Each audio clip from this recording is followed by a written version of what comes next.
Do wrist locks really work? This is what we're going to talk about today.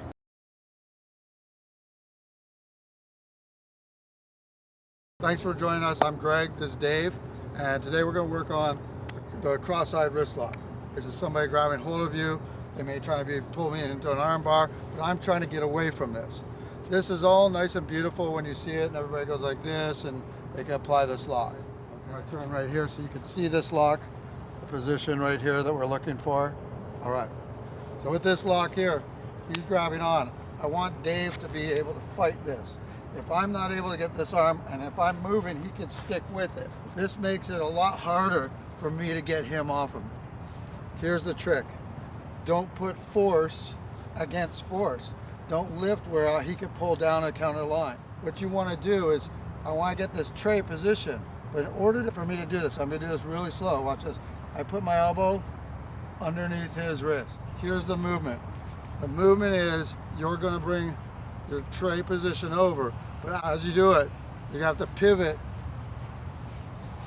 into the movement. Not pulling your hand off to the side, but you're actually pivoting as you're going into this. The second part of this is you're going to step into a position where you can find their flat spot, which we'll talk about, and then you can drive them off. So I'm going to do this first, right here. He's holding, he's resisting. I drop my elbow, I rotate. How hard was that to stop? It's pretty hard. Yeah, okay, it's done. especially you go fast. Effortless right there. Try to keep your elbow into your belly button as much as possible when you're doing this. I'm not going to do the break yet.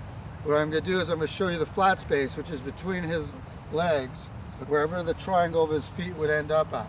And I just shoot him back onto his heels. So if I want to apply this lock, he's fighting. Give me some resistance. Okay. Turn.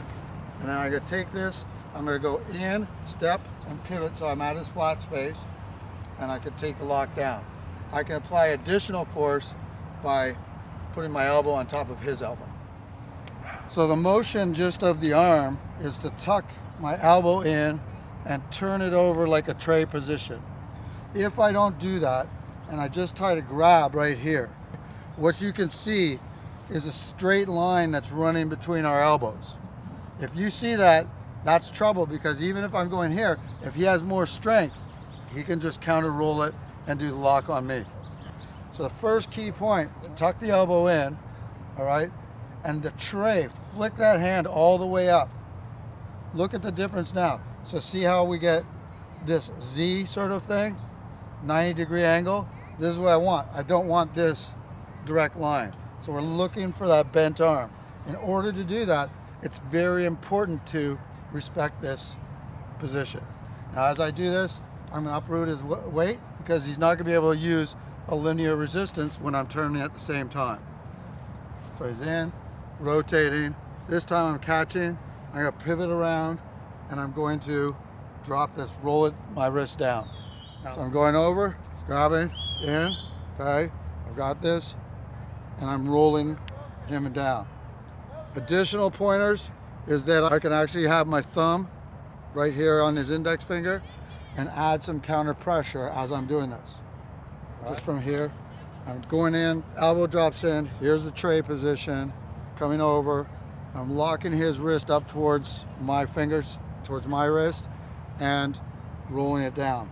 Okay? I'm not going over top to roll it down, keeping this elbow tucked and roll it down. This could finish with all kinds of stuff from here and very easily turns into additional techniques.